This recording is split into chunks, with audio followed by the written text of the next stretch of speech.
శ్రీ గురుభ్యో నమ. శ్రీ వ్యాస మహర్షి రచించిన స్కాంద పురాణంలోని శ్రీ గురుగీత అవతారిక. ఏ గ్రంథమైనా సరే అది మొదటగా ఆవిర్భవించిన సందర్భాన్ని బట్టి దాని సారాన్ని మనం అంచనా వేసుకోవచ్చు. ఇక్కడ పరతరమైన గురుతత్వాన్ని ప్రతిపాదించే ఈ గురుగీతా గ్రంథం సూత సౌనకాది మహర్షుల సంవాదంగా, పార్వతీ పరమేశ్వరుల సంవాదంగా మొదట ఆవిర్భవించిందని చెప్పదలచి మొదటగా సూత సౌనకాదుల సంవాదాన్ని ప్రస్తావిస్తున్నారు. ఋషయ ఉవాచ గుహ్యాద్గుహ్యతరాసారా గురుగీతా విశేషతః తవ ప్రసాదాత్ శ్రోతవ్యా తాం సర్వాం బ్రూహి సూతనః. తాత్పర్యం: ఒకప్పుడు సౌనకాది మహర్షులు సూత మహర్షిని ఇట్లా అడిగారు: ఓ సూత మహర్షి, గురుగీత బహురహస్యమైనది, మిక్కిలి సారవంతమైనది గదా. నీ అనుగ్రహం వల్ల అది వినాలని ఉంది కనుక మాకు గురుగీతను పూర్తిగా ఉపదేశం చెయ్యి అని. వివరణ: రహస్యం అంటారేమిటి? భగవద్గీతలో కూడా అంతే. గుహ్యాత్ గుహ్యతరం అంటారు. ఆ వేదాంత విద్య చాలా రహస్యమైనది అని. లలితా సహస్రనామాల్లోనూ అంతే. ఆ నామాల పేరే లలితా రహస్య సహస్రనామ స్తోత్రం. మన ఆధ్యాత్మిక గ్రంథాలన్నింటిలోనూ ఇంతే.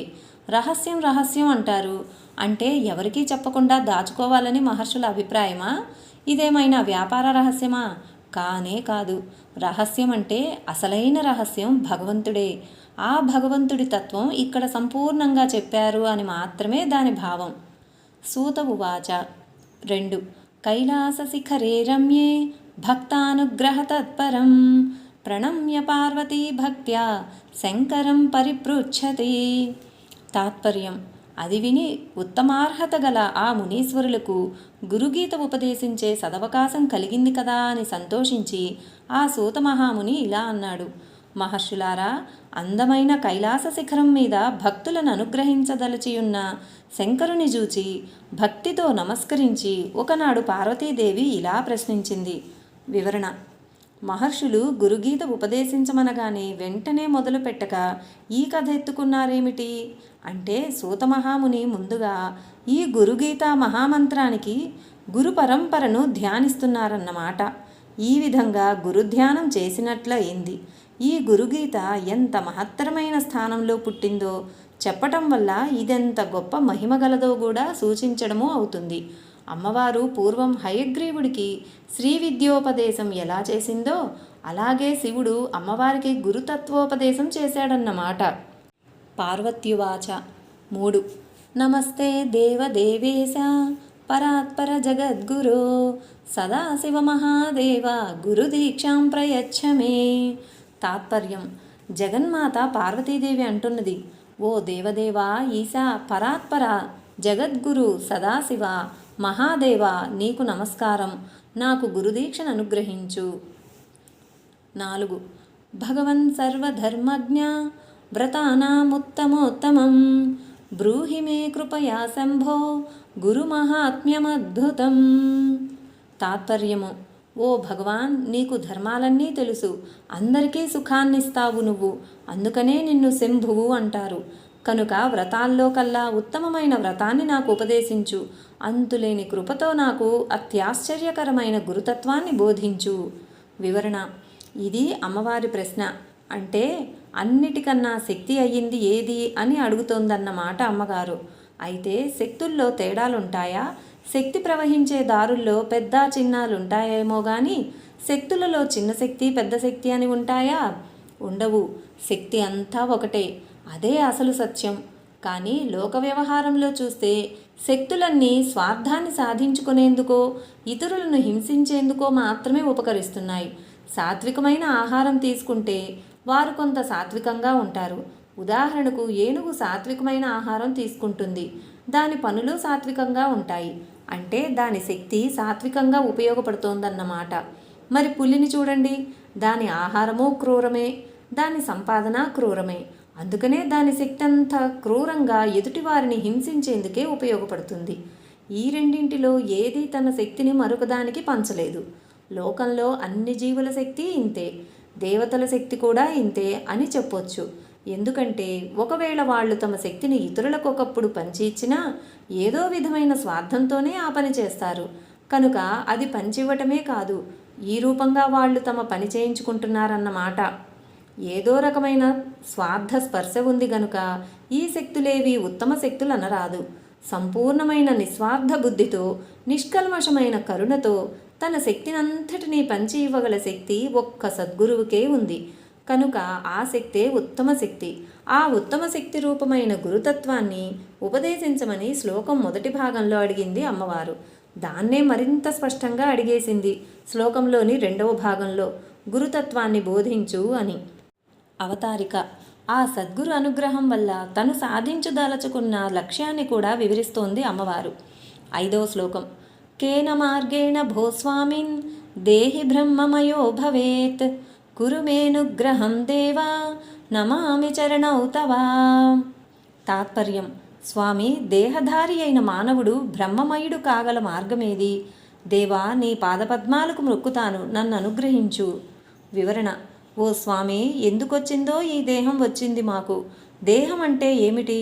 ఈ సుఖదుఖాలు, శీతోష్ణాలు, కర్మచక్రాలు, జన్మ పరంపరలు ఇవన్నీ ఈ దేహం వల్లనే వస్తాయి గనుక ఇవన్నీ దేహమే అని చెప్పవచ్చు. ఈ దేహంలో పడ్డ జీవుడు తానీ దేహాన్నే అనుకుంటున్నాడు. అందువల్లే ఇన్ని చిక్కులు వచ్చి పడ్డాయి. మళ్ళీ ఈ జీవి తాను ఆ పరబ్రహ్మమే అయిపోయే మార్గమే లేదా? ప్రభో ఈశ్వర, ఈ జీవికి ముక్తిని ప్రసాదించు అని ప్రశ్నిస్తోంది అమ్మవారు. దేవా, నీ పాదాలకు నమస్కరిస్తున్నాను, నన్ను అనుగ్రహించు అని ప్రార్థిస్తోంది. ఇక్కడ అమ్మవారు తాను కూడా దేహభ్రాంతిలో పడిపోయినట్లుగా మాట్లాడుతోంది. ఆమె నిజంగా అలా అయిపోయిందని కాదు. అలా తనను కూడా కలుపుకుంటే ఈశ్వరుడు మర్మం విడిచి సమాధానం చెబుతాడని అమ్మవారికి తెలుసు. ఆ సమాధానం వల్ల మనమందరం తరించాలని ఆమె భావన. ఆమె మనందరికీ కన్నతల్లి గదా. ఆ తల్లి ప్రశ్నించటంలోని భావం రాబోయే శ్లోకంలో మరింత వ్యక్తమవుతుంది మనకు.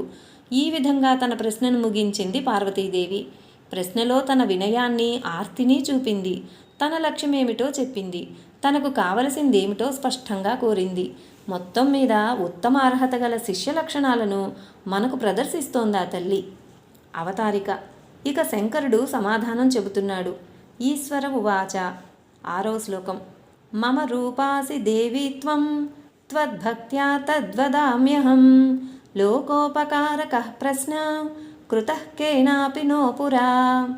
తాత్పర్యం. దేవి, నీవు నా స్వరూపానివి. నీ మీద ప్రేమతో నీకు ఈ విషయం చెబుతాను. లోకాలకు ఉపకారం చేసే ప్రశ్న వేశావు. ఇంతవరకు ఎవ్వరూ నన్ను ఇలా ప్రశ్నించలేదు అన్నాడు శివుడు. వివరణ. ఇక్కడ జాగ్రత్తగా ఆలోచించండి. పార్వతీదేవి శివుణ్ణి ఎందుకు ప్రశ్నించింది? తనకు తెలియనిది శివుడి వల్ల తెలుసుకుందామనేగా. కానీ పార్వతి శివుడిలో అర్ధనారీశ్వరి. ఆమె, ఆయన వేరువేరుగా లేరు. శివుడికి తెలిసింది పార్వతికి తెలియకుండా ఉండే వీలు లేదు. ఇక పార్వతీదేవి ఎందుకు ప్రశ్నించినట్లు? మన పురాణాల్లో ఇలాంటివే మరికొన్ని విచిత్ర సంఘటనలు వస్తూ ఉంటాయి. మహర్షులు పరస్పరం శపించుకుంటూ ఉంటారు. అసలు మహర్షులకున్నంత కోపం ఇంకెవ్వరికీ లేదేమో అనిపిస్తుంది. ఇక నారదుడి సంగతి సరే, ఆయన పేరే తంపులమారి ముని. వీళ్ళు మహర్షులు ఎట్లా అయ్యారు? ఇక్కడ మీరు అర్థం చేసుకోవాల్సిన జగద్రహస్యం ఒకటి ఉన్నది. ఒకరు మహాత్యాగం చేస్తున్నారంటే మరొక చోట మరొకరు ఉద్ధారం అవుతున్నారని అర్థం. ఈ త్యాగం లేనిదే ఆ ఉద్ధరణ సంభవించదు. ఇద్దరు ఋషులు పరస్పరం శపించుకున్నారంటే వాళ్ళిద్దరూ తమ తపశ్శక్తులన్నీ త్యాగం చేస్తున్నారన్నమాట. దాని ఫలితంగా మరొకరెవరో ఉద్ధారం అవుతున్నారు. ఆ ఉద్ధారణం కోసమే ఈ శాపాల నాటకాన్ని ఏర్పాటు చేశాడు పరమాత్మ. వారికి అలాంటి కోపమే లేకపోతే ఈ సృష్టి చక్రమే నడవదు. ఆ విధంగా మహర్షుల ప్రతిచర్య, కోపాలు, శాపాలు కూడా లోకోపకారం కోసమే జరుగుతాయి. అలాగే మహర్షుల వివాహాలు, వారి సంతానాలు కూడా చిత్రంగానే ఉంటాయి. వారి లోకోపకార దీక్షే దానికి కారణం. ఇక్కడ పార్వతీదేవి ప్రశ్నిస్తోంది. తనకు నిజంగా తెలియదన్నట్లు. ఎందుకంటే ఆ సమయంలో వారి చుట్టూ మహర్షులు అనేకులు కూర్చొని ఉన్నారు. వారందరూ గొప్ప తపస్సులే గాని గురుతత్వ సాక్షాత్కారం లేదు వాళ్ళకి. వారిని అనుగ్రహించదలుచుకున్నది తల్లి. ఈ మహర్షుల కోసం ప్రశ్నిస్తున్నాను అంటే శివుడు అంత త్వరగా సమాధానం చెప్పకపోవచ్చు. అందుకని ఆ తల్లే తనకి ఉపదేశం చేయమని అడుగుతుంది. శివుడికి ఈ విషయం తెలుసు. అందుకే అంటున్నాడు, పార్వతి, నువ్వు నా స్వరూపానివి. నువ్వు నా హృదయంలోనే ఉన్నావు. నాకు తెలిసిన తెలివి అంతా నీకు కూడా తెలివే. తెలుసు. అయినప్పటికీ లోకాలకు ఉపకారం చేయాలని ఈ ప్రశ్న వేశావు అని. అంతే కదా. పార్వతి వేసిన ఈ ప్రశ్న ఆ మునులకే గాక తరతరాలుగా మనబోటి సాధకులకు ఉపదేశాన్ని అందిస్తూనే ఉంది కదా. ఇక్కడ మరొక ప్రశ్న పుట్టవచ్చు. అయితే ఆ మునులంతా శివుడి హృదయంలో లేనట్లేనా అని. వారంతా తన హృదయంలో ఉన్నారని శివుడికి తెలుసు. కానీ ఆ విషయం వారికి ఇంకా తెలియదు. ఆ తత్వం కూడా వారికి తెలిసే వరకు శివుడు ఉపదేశం చేయవలసిందే, తప్పదు. కొందరు భక్తులు గురువుగారు మా హృదయంలో ఉన్నారండి, మేము సాక్షాత్తు ఆయన హృదయంలో ఉన్నాం అంటూ ఉంటారు. మరికొందరు మేము పూర్తిగా ఆత్మార్పణ చేసేసుకున్నామండి అంటారు. ఒక ప్రక్క ఇలా అంటూనే మరో ప్రక్క నుంచి కష్టాలకు నివారణోపాయాలు చెప్పమని ప్రార్థిస్తూ ఉంటారు. ఎందుకంటే పై మాటలన్నీ వట్టి నోటి మాటలే కానీ అనుభవంలోంచి వచ్చిన మాటలు కావు.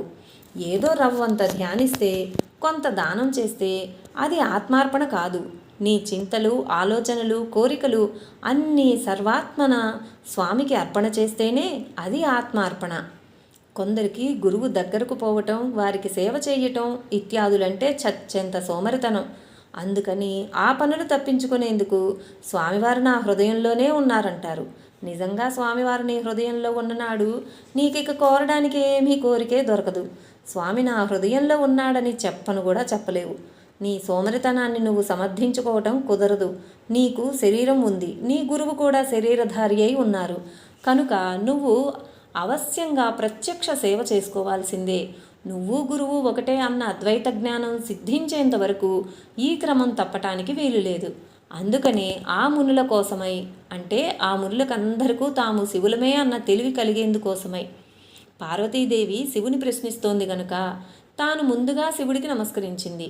అంటే ఆ మునుల కోసమై తాను గురుసేవార రూపంగా సత్కర్మ ఆచరించిందన్నమాట.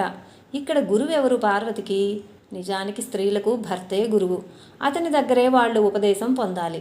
కానీ అతనికే తత్వం తెలియనప్పుడు ఆ భార్యాభర్తలిద్దరూ ఒకే గురువు దగ్గరకు వచ్చి ఉపదేశం పొందాలి. ఉపదేశం ఎవరు చేయాలి? తాను ముందుగా సిద్ధి పొందితేనే తాను ఇతరులకు ఉపదేశించాలి. కొందరికి తమను చాలా శ్రమ పెట్టి, ఉపవాసాలు పెట్టి, నీరసంతో సోలిపోయేటంత హంగామా చేసి చివరికేదో చిన్న మంత్రం చెవిలో చెబితే మహోపదేశం లభించిందని గొప్ప తృప్తి పడతారు. కొందరు గురువులు అలాగే చేస్తారు. వీరిని బట్టి వారును. నిజానికి ఉపదేశాలు ఇచ్చేవారు ముందుగా తాము కొన్ని కోట్ల సంఖ్యలో ఆ జపం చెయ్యాలి. ఆ మంత్రసిద్ధిని సాధించాలి. అప్పుడు శక్తితో పాటు మంత్రాన్ని శిష్యుడి చెవిలో వేయాలి. అలా చేస్తేనే ఆ శిష్యుడు ఉద్ధారం అయ్యేది. అందుకనే మహాత్ములు అంత త్వరగా ఉపదేశాలు చెయ్యరు. ఈ సందర్భంగా జపలక్షణం కూడా చెప్తాను వినండి. కొందరు బిగ్గరగా మంత్రజపం చేస్తారు. దానికన్నా శబ్దం బయటకు రాకుండా లోపలే గొణుక్కుంటూ పెదవులాడిస్తూ చేసే జపం మేలు. ఇది మధ్యమం. శబ్దం బయటకు రానియకుండా పెదవులే కాక లోపల నాలుక కూడా కదలకుండా కేవలం మనస్సులో చేసే జపం ఉత్తమోత్తమం. దీని ఫలం 1000 రెట్లు ఎక్కువ. జపం చేస్తున్నప్పుడు ఆనందంగా చేయాలి. ఆ ఆనందాన్ని అనుభవిస్తూ జపం చేస్తుంటే ముఖంలో ఆ ప్రసన్నత కనిపిస్తుంది. కొందరు జపం చేస్తుంటే ముఖమంతా వికారంగా ఉంటుంది. మనసులో ఒక ప్రక్క జపం, మరో ప్రక్క ఏవో చింతలు సాగిపోతూ ఉండటమే ఇందుకు కారణం. ఇది మంచిది కాదు. ఇంతకు ఆ తల్లి అలాంటి ఉపదేశాన్ని కోరుతోంది. శివుడు ఇలాంటి ప్రశ్న ఇంతవరకు ఎవ్వరూ వేయలేదు అంటున్నాడు. అదేమిటి? ఆ మునులంతా సామాన్యులు కారే. మహాతపస్సులు, వేదవేత్తలు, సృష్టికి ప్రతి సృష్టి చేయగలవారు. వాళ్ళు కూడా ఈ ప్రశ్న వేయలేదా? వేయలేదు. ఎందుకంటే ఆధ్యాత్మిక మార్గంలో సాగే వారికి దురహంకారం సహజ లక్షణం. అందుకనే గురుతత్వం వైపు దృష్టి మళ్ళదు అంత తేలిగ్గా. వినయం గల విద్య, త్యాగం గల ధనం, ప్రీతి గల బంధువు ఎలా అరుదో అలాగే గురుభక్తి గల తపస్సు అరుదు. అందుకనే ఎన్ని రకాల హంగులున్నా గురుభక్తి లేకపోతే ప్రయోజనం లేనే లేదని శంకరాచార్యుల వారు ఒక అష్టకాన్నే వ్రాశారు. కనుకనే ఈ మహర్షులకు గురుతత్వాన్ని బోధింపచేసి వారిని ఉద్ధరించాలనే కరుణతో పార్వతి ఈ ప్రశ్న వేస్తోందని తనకు తెలుసునంటున్నాడు శివుడు. అవతారిక. ఇక అసలు విషయంలోకి దిగబోతూ ముందుగా గురువంటే మామూలు మనిషి కాదని చెబుతున్నారు. 7వ శ్లోకం. యో గురు స శివ ప్రోక్తో యస్ శివ స గురు స్మృత వికల్పం యస్తు కుర్వీత స భవేత్ పాతకీ గురౌ. తాత్పర్యము. ఎవడు గురువో అతడే శివుడు, ఎవడు శివుడో అతడే గురువు. ఇదే వేదాలలోనూ స్మృతులలోనూ పురాణాలలోనూ చెప్పిన విషయం. ఈ సత్యాన్ని మరచి భేదబుద్ధి పెట్టుకునేవాడు మహాపాపి అవుతాడు అంటున్నాడు శివుడు. వివరణ: ఇక్కడ శివుడు అనే మాట బ్రహ్మ విష్ణు మహేశ్వరులు ముగ్గురిని సూచిస్తుంది. దీన్నే ఉపలక్షణం అంటారు. అంటే గురువే బ్రహ్మ, గురువే విష్ణువు, గురువే శివుడు అని భావించాలన్నమాట. దత్తాత్రేయ తత్వమని కూడా సమన్వయించుకోవచ్చు. గురువు మనలాగే తింటున్నాడు గనుక, తిరుగుతున్నాడు గనుక ఆయన కూడా మానవ మాత్రుడే అని భావిస్తూ ఉంటారు. అది తప్పు, అది పాపం. అవతారిక: ఆ విధంగా గురువును త్రిగుణాత్మకమైన త్రిమూర్తుల స్వరూపంగా చూపించి ఇక ఇప్పుడు గుణాలకు అతీతమైన పరబ్రహ్మ స్వరూపంగా చూపిస్తున్నారు. 8వ శ్లోకం: దుర్లభం త్రిషు లోకేషు తచ్ఛృణు ప్రవదామ్యహం గురుం బ్రహ్మ వినా నాన్యత్ సత్యం సత్యం వరాననే. తాత్పర్యము: పార్వతి, 3 లోకాలలోనూ దొరకని రహస్యం చెబుతాను విను. గురువే పరబ్రహ్మ, అంతకన్నా వేరేది లేనే లేదు. ఇది ముమ్మాటికి సత్యం. వివరణ: ఇక్కడ 3 లోకాలంటే బ్రహ్మలోకం, వైకుంఠం, కైలాసం. అవతారిక: గురుతత్వం మీద దృష్టి లేకపోతే అన్ని అనుష్ఠానాలు నిరర్ధకాలే అని చెబుతున్నారు. ఇకపై 4 శ్లోకాలలో 9వ శ్లోకం: వేదశాస్త్ర పురాణాని చేతిహాసాదికాని చ మంత్రతంత్రాది విద్యాశ్చ స్మృతిరుచ్చాటనాదికం. 10వ శ్లోకం: శైవ శాక్తాగమాదీని హ్యన్యే చ బహవో మతాః భ్రామకాః సర్వ ఏవైతే జీవినామల్పచేతసాం. తాత్పర్యము: వేదాలు, శాస్త్రాలు, పురాణాలు, ఇతిహాసాలు, మంత్ర తంత్ర విద్యలు, స్మృతులు, అభిచార విద్యలు, శైవాగమాలు, శక్తి ఆగమాలు, ఇలా అనేకానేకంగా ఉన్న విద్యలన్నీ అల్పబుద్ధులైన వారిని భ్రమలో పడవేసేవే. వారు వాటి తత్వాన్ని అందుకోలేరన్నమాట. 11వ శ్లోకం: యజ్ఞో వ్రతం తపోదానం జపస్తీర్థం తథైవ చ సర్వేషామేవ జంతూనాం సర్వే మార్గా ప్రతారకాః. తాత్పర్యం: యజ్ఞాలు, వ్రతాలు, తపస్సులు, జపాలు, తీర్థయాత్రలు ఇలాంటి సాధనా మార్గాలన్నీ కూడా గురుతత్వం మీద దృష్టి లేకపోతే ఉత్త మోసకారులే. అంటే గురుభక్తి లేని వారికి ఆయా సాధనా మార్గాల వల్ల దుష్ఫలితాలే కలుగుతాయి.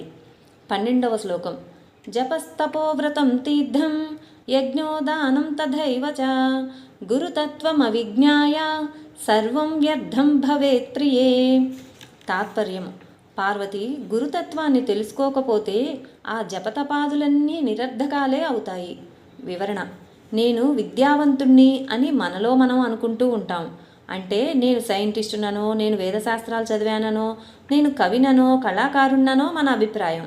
కానీ విద్య అంటే ఏంటి? సైన్సులు, కళలు ఇవన్నీ కూడా ఒక రకంగా చూస్తే విద్యలే.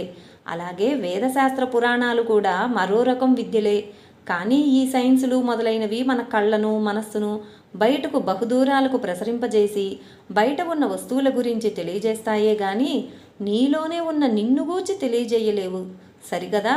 నిన్ను నీకు మరింత దూరంగా తీసుకుపోతాయి. ఇక వేదాది విద్యలు నీ కళ్ళను, మనసును లోపలికి మరల్చి నిన్ను నీ వైపుకి తిరుపుతాయి. కనుక ఆ సైన్సుల కన్నా ఈ వేద విద్యలు ప్రశస్తమైనవి. ఆ విధంగా చూసినప్పుడు సైన్సులు విద్యలే కాదని, వేదాదులే అసలైన విద్యలని కూడా చెప్పవచ్చు. కానీ ఈ 2 రకాల విద్యలు వచ్చినప్పటికీ ఈ విద్యలు నాకు వచ్చుననే భ్రమలో పడి అజ్ఞానాన్నే ఉపాసన చేస్తున్నావు నువ్వు. ఎన్ని PhDలున్నా ఇదే గతి. ఎందువల్ల? గురుతత్వ జ్ఞానం మీద దృష్టి లేనప్పుడు అన్ని విద్యలు అజ్ఞానంలోకి వెళ్ళి పడుతున్నాయి. అందువల్ల కనుకనే వీటిని భ్రామకాలు, భ్రమలో పడేసేవి అంటున్నారు. వీటి మోజులో పడ్డవారిని అల్పచేతస్కులు, తెలివి తక్కువ వారు అంటున్నాడు శివుడు. అందుకే ఆ ఇందాక చెప్పిన విద్యలన్నింటినీ కలిపి అపర విద్యలు అంటారు. అంటే తక్కువ రకం విద్యలు అన్నమాట. ఇక మరో విద్య ఉంది, అదే పరవిద్య, అంటే ఉత్తమ విద్య అన్నమాట.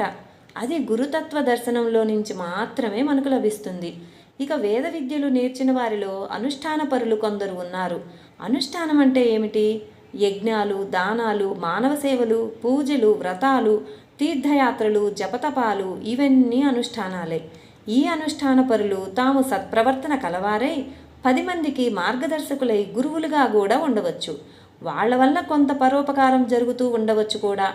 ఇంతైనా వాళ్ళు తమను తాము చూచుకోలేరు, తమను తాము ఉద్ధరించుకోలేరు.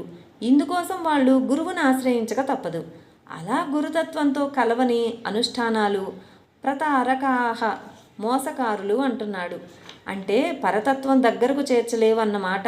అందుకనే అవన్నీ వ్యర్థం. ఇలాంటి వ్యర్థమైన మోసకారులైన అనుష్ఠానాలలో పడి కొట్టుకుపోయే మానవులను మానవ జంతువులు అని సన్నగా మందలిస్తున్నాడు శివుడు. మొత్తం మీద కేవలం విద్యాభ్యాసం పూర్తిగా వ్యర్థం, అనుష్ఠానం ఉంటే కొంచెం నయం అని భావం. ఏమైనా గురుతత్వం మీద దృష్టి లేకపోతే ఏమీ ప్రయోజనం లేదని తాత్పర్యం. అవతారిక కనుక గురువును అన్వేషించాలని తేలుతోంది కదా. అయితే గురువు అంటే ఎవరు? ఆయన ఏమేం చెయ్యగలడు? ఆయన డిగ్రీలు, క్వాలిఫికేషన్లు ఏంటి? ఇత్యాదిగా బోలెడు ప్రశ్నలు పుడతాయి. ఇలా చాలామంది ఆలోచిస్తారు, అడుగుతారు. అంతేకాదు పిడకలో పుల్లలాగా మరో ప్రశ్న, ఆయన నన్ను మార్చగలడా అని. ఇది కాదు గురువుని గురించి ఆలోచించవలసిన విధానం. గురువంటే సరైన అవగాహన కలిగేందుకోసం గురు లక్షణాన్ని సంగ్రహంగా వివరిస్తున్నారు రాబోయే 2 శ్లోకాల్లో. 13వ శ్లోకం. గురోర్విద్యాత్మనో నాన్యత్ సత్యం సత్యం న సంశయః తల్లాభార్థం ప్రయత్నస్తు కర్తవ్యో హి మనీషిభిః. తాత్పర్యము: జ్ఞానస్వరూపుడైన గురువు కన్నా వేరే వస్తువు ఏదీ లేదు. ఇది నిజం, సందేహం లేదు. కనుక బుద్ధిమంతుడైన వాడు ఆ గురుతత్వ జ్ఞానం లభించేందుకై ప్రయత్నించాలి. వివరణ: రూపం కట్టిన జ్ఞానమే గురువు. ఇది నిజం, ఇది నిజం అని 2 సార్లు అన్నారు. 2 సార్లు అనటం దేనికి? ఒక తల్లి పిల్లవాడిని బుజ్జగించే ప్రయత్నంలో అదిగో బూచివాడొస్తున్నాడు, తొందరగా పాలు త్రాగు అంటుంది. అది అబద్ధమే గాని నిజమని పిల్లవాడు అనుకుంటాడు. అలా నిజమనిపించే అబద్ధం చెప్పటం వల్ల ఆ పిల్లవాడికి మేలు చేస్తోందా తల్లి? ఇక్కడ అలా కాకుండా నిజమైన నిజాన్నే చెబుతున్నాము. ఇది అబద్ధంతో కూడిన నిజం కాదు అని చెప్పటానికి సత్యం సత్యం అని 2 సార్లు అన్నారు. అవతారిక పై నిర్వచనాన్నే మరింత వివరిస్తున్నారు. 14వ శ్లోకం. రూఢా విద్యా జగన్మాయా దేహే స్థిధ్వాంతరూపిణి తద్వారకః ప్రకాశశ్చ గురుశబ్దేన కథ్యతే. తాత్పర్యం: మాయయే ఈ జగత్తుగా మారింది. ఆమెయే అవిద్య. ఆమె తమోరూపిణి. ఆ అవిద్యయే ప్రతి జీవి దేహంలోనూ బలంగా నాటుకొని ఉంది. ఆ అవిద్యను పోగొట్టగల వెలుతురునే గురువు అంటారు. వివరణ: మాయ అన్న అవిద్య అన్న ఒకటే. అది చీకటిగా మనలో ఆవరించుకొని ఉన్నది. ఎంతగా దానికి దూరంగా పోవాలనుకుంటాడో అంతగా అది పెరిగిపోతుంది వాడికి. అది మాయా లక్షణం. ఇదేమిరా, ఆధ్యాత్మ మార్గంలో ప్రవేశిద్దామనుకున్న కొద్దీ ఈ చీకటి మరింత పెరిగిపోతున్నదే అనిపిస్తుంది. దీనికి కారణం ఒకటే, నువ్వు నిజంగా ఆధ్యాత్మ జీవితాన్ని ప్రారంభించటం లేదు. ఊరికే ప్రారంభిద్దామనుకుంటూ కాలక్షేపం చేస్తున్నావు. నిజంగా ఆధ్యాత్మ జీవనం ప్రారంభించడానికి నీ మనసు ఒప్పదు. ఇంత పెద్ద ఇల్లు, వాకిలి, ఆస్తి, కీర్తి, భార్య, పిల్లలు ఇవన్నీ వదిలేసి ఆధ్యాత్మ జీవిత మార్గంలో ప్రవేశించాలంటే నీ మనసు ప్రవేశిస్తుందా? ప్రవేశించదు. చచ్చేటప్పుడు కూడా నీ జీవి వీటిని గురించే ఆలోచిస్తూ ఉంటుంది. దీని పేరే భ్రమ. అదే చీకటి. దీన్ని నివారించగల దీపం గురువు అనే దీపం ఒక్కటే. అవతారిక ఇక గురుస్థుతి రూపంగా గురు నిర్వచనాన్ని కొనసాగిస్తున్నారు.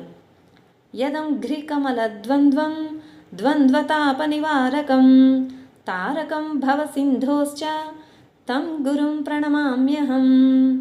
తాత్పర్యము: ఎవరి పాదపద్మముల జంట సుఖదుఖాలు, శీతోష్ణాలు వంటి ద్వంద్వాల వల్ల, జంటల వల్ల కలిగే తాపాలను పోగొడుతుందో, సంసార సముద్రాన్ని దాటిస్తుందో అట్టి శ్రీ గురువుకు నమస్కారం. వివరణ: ఏ పాదాలనంటినందువల్ల ద్వంద్వాల వల్ల కలిగే తాపాలు పోతాయో అతడే గురువు అని ఒక నిర్వచనం చేస్తున్నారు. ఈ వైరాగ్యం, మోహం అనేవి జీవితంలో చాలా చిత్రంగా వ్యక్తమవుతుంటాయి. ఎలాగంటే కొందరికి వైరాగ్యం వల్ల మోహం ఏర్పడుతుంది. చూడండి, ఒక ఆయన తన సర్వస్వం త్యాగం చేసి పెద్ద గుడి కట్టిస్తాడు. కానీ ఎప్పుడూ ఆ దేవాలయాన్ని చూస్తూ కూర్చుంటాడు. అలాగే మరో పెద్ద మనిషి పెద్ద దానం చేసి చేశానని 10 సార్లు చెప్పుకుంటాడు. ఇలాంటివన్నీ వైరాగ్యంతో కూడిన మోహాలు. మరికొందరికి తాము చచ్చిపోయిన తర్వాత సంస్కారాలు సరిగ్గా జరగవేమో అని భయం. అందుకని వారు మెడలో బాగా బంగారు నగలు వేసుకుని తగలబెట్టిన వారికి ఇవి చెందుతాయని ప్రకటిస్తూ ఉంటారు. దీన్ని వైరాగ్యం అంటారా, త్యాగం అంటారా, మోహం అంటారా? ఇది కూడా వైరాగ్యంతో కూడిన మోహమే. ఇక పాపిష్టి మోహం ఉంది. దీనివల్ల ఏది చూసినా నాకే కావాలని అనిపిస్తుంది. ఎట్టి పరిస్థితిలోనూ ఎవ్వరికీ ఏమీ ఇవ్వబుద్ధి కాదు. ఇది పాపిష్టి మోహం. ఈ మోహమే తాపం. ఇది ద్వంద్వాల వల్ల కలుగుతుంది. దీని పేరే సంసార సాగరం. అన్ని రకాల ద్వంద్వాలను, దుఃఖాలను, మోహాలను వదిలించి సంసార సాగరాన్ని దాటించగల శక్తి ఆ గురుపాదాలకే ఉంది. అవతారిక ఇలా గురు నిర్వచనం చేసి ఆ గురువును ఆశ్రయించి సంసారాన్ని దాటిపోవటానికి ఏం చెయ్యాలో ఆ ఉపాయాన్ని చెప్పటానికి ఉపక్రమిస్తున్నారు. 16వ శ్లోకం. దేహి బ్రహ్మ భవేద్యస్మాత్ తదిదానీం ప్రకాశయే సర్వపాప విశుద్ధాత్మ శ్రీ గురోపాద సేవనాత్. తాత్పర్యం: గురువు పాదాలను ఆశ్రయించి సేవించటం వల్ల వాడి పాపాలు నశించి మనస్సు పరిశుద్ధమవుతుంది. అప్పుడు వాడు పరబ్రహ్మం అవుతాడు. కనుక గురుపాద సేవే ఆ పరమోపాయం. వివరణ: దేహం ధరించిన జీవి ఏ ఉపాయంతో పరబ్రహ్మ కావటానికి వీలుందో ఆ ఉపాయం చెబుతాను అంటున్నారు. ఈ దేహం ఉత్తమమైన రథం కావాలి. ఈ దేహాలయం దేవాలయం కావాలి. ఈ దేహి జీవన్ముక్తుడు కావాలి అనుకున్నప్పుడు ఏం చెయ్యాలో ఆ రహస్యం చెబుతున్నారన్నమాట. అవతారిక: గురుపాద సేవ చేయాలన్నారు కదా, ఆ గురుపాద సేవ విధానం చెబుతూ దానివల్ల మనకొచ్చే ఫలాన్ని కూడా వివరిస్తున్నారు. ఇకపై 4 శ్లోకాల్లో. 17వ శ్లోకం. గురోపాదోదకం పీత్వా ధృత్వా శిరసి పావనం సర్వతీర్థావగాహస్య సంప్రాప్నోతి ఫలం నరః. తాత్పర్యం: గురువుగారి పాదోదకాన్ని త్రాగినా, శిరస్సున ధరించినా అంటే చల్లుకున్నా, సర్వతీర్థాలలోనూ స్నానం చేసిన ఫలం వస్తుంది. వివరణ: వెనుకటి శ్లోకంలో దేహి అన్నారు, అంటే దేహం ధరించిన జీవి అని అర్థం. దేహం అంటే కామక్రోధాలు అని భావం. కనుక కామక్రోధాలతో కూడిన ఈ జీవికి పరిశుద్ధి కలగాలంటే అది మామూలు స్నానాల వల్ల కలుగదు కదా. మరి మనమేం చేయాలి అంటే గురుపాదోదకాన్ని భక్తితో త్రాగినందువల్ల ఆ పరిశుద్ధి వస్తుంది అని శివాజ్ఞ. 18వ శ్లోకం. శోషణం పాప పంకస్య దీపనం జ్ఞాన తేజసః గురోః పాదోదకం దేవి సంసారార్ణవతారకం. తాత్పర్యం: దేవి గురుపాదోదకం పాపాలనే బురదను ఎండగొడుతుంది, జ్ఞానమనే వెలుగును వెలిగిస్తుంది, సంసార సముద్రాన్ని దాటిస్తుంది. 19వ శ్లోకం. అవిద్యామూలనాశాయ జన్మకర్మ నివృత్తయే జ్ఞానవైరాగ్య సిద్ధ్యర్థం గురుపాదోదకం పిబేత్. తాత్పర్యం: అవిద్య మూలమట్టంగా నశించాలన్నా, జన్మలకు కారణమైన కర్మలు తొలగిపోవాలన్నా, జ్ఞానము వైరాగ్యము సిద్ధించాలన్నా గురుపాదోదకం త్రాగాలి. వివరణ: గురుపాదోదకం స్వీకరించినందువల్ల పరిశుద్ధి వస్తుందన్నారు. అంటే పాపాలు నశిస్తాయన్నమాట. అంతేకాదు లోపల జ్ఞాన తేజస్సు ప్రకాశిస్తుంది. దీనివల్ల జీవి సంసారంలో నుంచి బయటపడతాడు. అయితే దీనికంతకి ముందుగా అవిద్య నశించాలి. కొందరికి ఈ విధానంలో అల్పజ్ఞానం వల్ల చాదస్తం పట్టుకొస్తుంటుంది, అది కూడా పోవాలి. తరువాత మూలభూతమైన అవిద్య కూడా నశించాలి. జన్మ ఉండకుండా పోవాలి. ఒకవేళ జన్మ ఉన్నా కర్మ మాత్రం ఉండరాదు. ఇదేమిటి, కర్మబంధం లేని జన్మ కలుగుతుందా అని సందేహం మీకు కలుగుతుందేమో. కొందరు మహనీయులకు కర్మబంధం లేని జన్మ ఉంటుంది. ఉదాహరణకు నామదేవుడు. ఇతడు అనునిత్యం ప్రత్యక్షంగా పండరీనాథుడితో సంభాషించిన మహనీయుడు. కానీ అతడు మళ్ళీ జన్మ కావాలని కోరాడు. ఎందువల్ల? అతనికి అనుభవించవలసిన కర్మ కొంచెం మిగిలిపోయింది. అది 9 నెలల గర్భవాస దుఃఖంతో తీరిపోతుంది. అంటే ఆ తర్వాత ఏ కర్మబంధాల తగులాటం లేకుండానే హాయిగా భగవదాజ్ఞగా జీవించవచ్చు. మనకు ఒకవేళ జన్మ వస్తే అలా కర్మనాశమైన జన్మ రావాలి. సరే, ఇంతకు మనకు అవిద్య నివృత్తి, కర్మ నివృత్తి కావాలి. ఇంత మాత్రమే చాలదు, జ్ఞాన వైరాగ్యాలు సిద్ధించాలి. ఇవి సిద్ధించాలంటే జన్మ కలిగించే కర్మ నశించాలి. ఇది ఎలా నశిస్తుంది? దీనికి నీ గురువు ఏదైనా సాయం చేస్తాడా? కొంత కర్మను ఆయన పంచుకుంటాడా? ఎంత మాత్రం మోయడు. నీ కర్మ నువ్వే మోసుకోవాలి, తప్పదు. కర్మ క్షయం చేసుకునే మార్గం ఉపదేశిస్తాడు గురువు. అంత మటుకే. కనుక గురుసేవ చేసేవాళ్ళు ఈ అవిద్య, జన్మ, కర్మ, జ్ఞాన, వైరాగ్యాలను గురించి బాగా తెలుసుకుంటూ ఉండాలి, తప్పదు. జ్ఞాన వైరాగ్యాలలో జ్ఞానం ఒక్కటే చాలని కొందరు పొరబడుతూ ఉంటారు.